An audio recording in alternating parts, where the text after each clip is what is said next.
va s'installer de l'autre côté de la frontière. Une expérience que nous décrivent Jacques Ric-Boivin et Eric Schintz.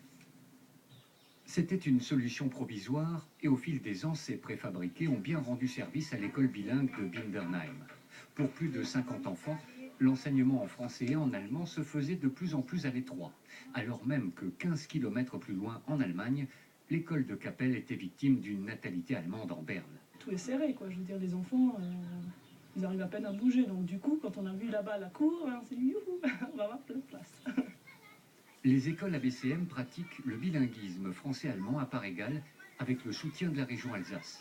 L'école associative a saisi l'opportunité de ce déménagement, manière on ne peut plus concrète de faire l'Europe.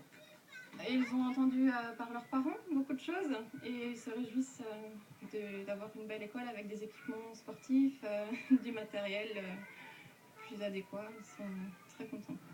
Même si elle n'existe plus dans leur tête, il y a tout de même une frontière naturelle entre les deux écoles, le Rhin, franchi gratuitement grâce au parc de Rhino.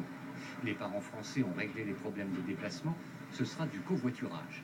Et vu les nouvelles conditions matérielles, le saut de frontière est un détail. Pour le maire de Kappel, tout le monde est gagnant.